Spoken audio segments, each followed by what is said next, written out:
بسم الله الرحمن الرحيم. اللهم صل على محمد وآل محمد. من قناة أكلات حلاوية في النجف راح أقدم لكم طبخات عراقية وعربية وكل أنواع الحلويات والمعجنات وبطريقة مختلفة. شلونكم؟ شخباركم؟ إن شاء الله تكونون بخير. رجعتكم فيديو جديد ووصفة جديدة. حبيت أشارككم اليوم بطريقة عمل حلاوة الحليب أو حلاوة شوكولاتية، وبس 3 مكونات. هسه خلونا نشوف المقادير وطريقة العمل. بسم الله نبدي.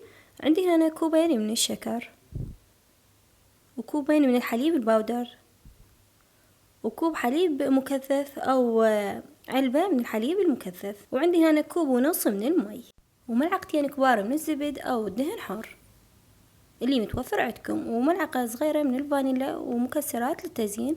هنا استخدمت فستق حلبي واللوز. هسه جبت هاي الكاسة الكبيرة وراح أخلط بيها المكونات اللي هم راح أبدي بإضافة الكوب ونص من المي، ومن بعدها راح أبدي بإضافة الشكر أنا ما راح أضيفه كله، راح أضيف كوب ونص، والنص الثاني راح أبقيه، راح أخليه حتى أكرمله ويعطينا طعم كلش طيب للحلاوة. وهنا أنا بديت بإضافة الحليب الباودر اللي هم عندنا كوبين، ويفضل نوعية الحليب تكون زينة حتى ينطينا طعم كلش طيب للحلاوة.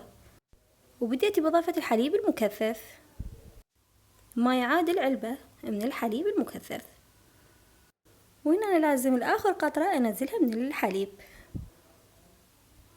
وبديت هنا أنا أقلب بيهم كل زين إلى أن يتجانسون وينطينا قوام كلش صافي، يعني ما بتكتلات، حتى ينطينا نتيجة أفضل وتكون الحلاوة كلش ناعمة ويانا. هذه حلاوة الشوكولات بصراحة طعمها بالضبط طعم الشوكولات اللي نشتريها بالمغلفات الصغار. وإذا حابين طريقة حلاوة شوكولاتية منزلتها أنا بالقناة مسبقا اللي يكون بها طحين، يقدرون يشوفوها. هم طريقتها كلش سهلة والفيديو مالتها كلش قصير، بس تجي هاي عندنا يكون قوامها كلش مثل ما نقول علاتشي وتكون ناعمة هواية. هنا أنا هسه من بعد ما خلطتهم وتأكدت إنه الشكر ذاب وكل المكونات عندنا ذابوا، جبت القدر وراح أضيف به الملعقتين كبار من الزبد، ومثل ما قلت لكم إذا تحبون تضيفون دهن الحار هم ينطينا طعم كلش لذيذ. وهنا بعد ما تأكدت إنه الزبد ذاب عندنا بديت بإضافة الشكر اللي هو نص كوب، وتقدرون تزيدون الكمية حتى تكون عندكم الحلاوة كلش علاتشية، يعني الكوبين ويا الخليط، وضيفون هنا نص كوب، بس أنا ما حبيت تكون حالاتها كلش زيادة.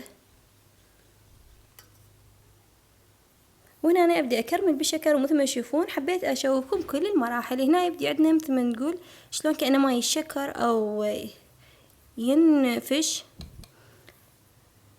تتفتح يعني حبات الشكر، ومن بعدها يبدي يرجع يذوب، ومن بعد ما يذوب عندنا كلش تمام ويتغير لونه ما نريد نحرقه احنا، لا بس نريد ينطينا طعم كلش طيب.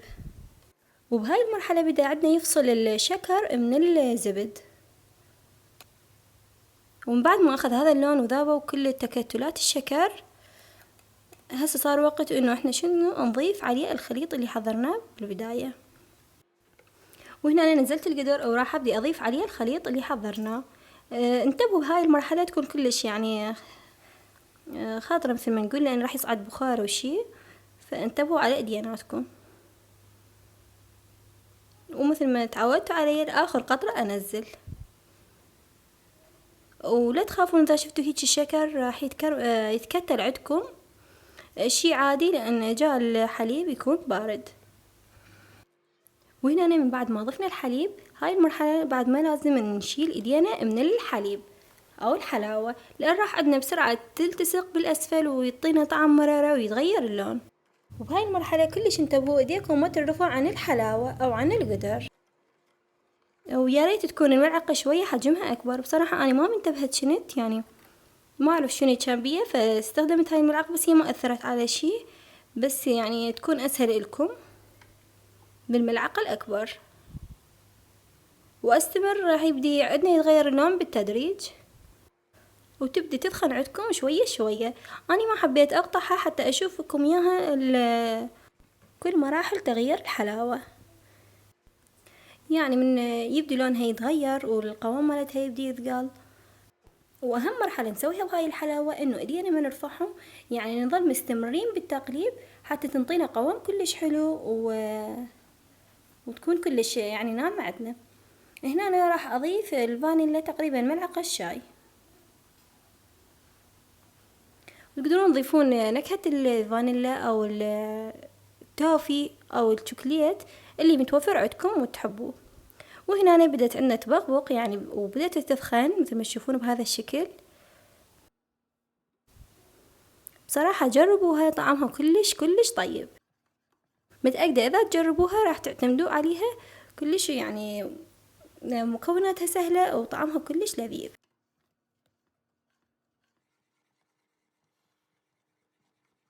والقوام مثل ما أنتم تفضلون، كل ما خليتوها على النار زيادة راح تنطيكم قوام أثقل، بس أنا حبيتها تكون بهذا القوام اللي هسه مثل ما تشوفوا راح أشوفكم إياها بالفيديو عندنا. واكيد من تكون حارة راح تكون كلش سايلة. بصراحة انا صورت لكم اياها وهي بعد هي يعني دافية مو باردة، يعني بعد راح تدخن ازيد عندكم. وطبعا اعتذر من عندكم كلش هواية لان دا اتأخر عليكم بتنزيل الفيديوهات وانتم متحمليني وباقين متابعيني. شكرا لكم كلش هواية، بس ان شاء الله فترة وتعدي وارجع لكم بقوة باذن الله. وهنا من بعد ما جزت عندنا الحلاوة وصارت بهذا القوام، ومثل ما قلت لكم كل ما تخلوها على النار ازيد راح تعطيكم قوام اثقل، يعني تقدرون حتى تقطعوها مثل الشوكليت. وهنا انا بديت اقدمها بهذا الصحن، تحبون تقدموها بهاي الصحون الصغيرة او بالصحن الكبير. حبايب فضلا وليس امرا، اذا عجبكم الفيديو يا ريت تسووا له مشاركة مع الاهل والاصدقاء واكون كلش ممنونة من عندكم. وحابة اشوف تفاعلكم بهذا الفيديو وتصعدوا لي اياه وتوصلوا لاكثر عدد من اللايكات. طبعا اكون ممنونة كلش هواية من عندكم. ما شاء الله شوفوا اللمعة والنعومة اللي بالحلاوة كلش حلوة وتجنن. وهنا أنا بديت بإضافة المكسرات، بديت بإضافة اللوز، وطريقة التزيين راجعة لكم مثل ما أنتم تفضلون وتحبون. وهنا أنا بديت بتكسير الفستق الحلبي، وأي مكسرات تحبون تضيفوها، لوز، جوز، وأي نوع من المكسرات اللي أنتم تفضلوه.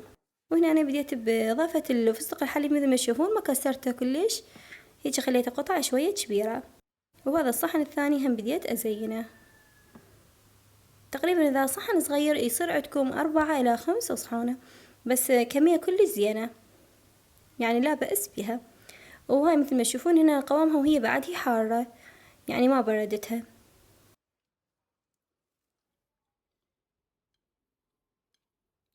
جربوها وإذا عجبتكم يا ريت تكتبولي بالتعليقات حتى أعرف شنو رأيكم كان بيها.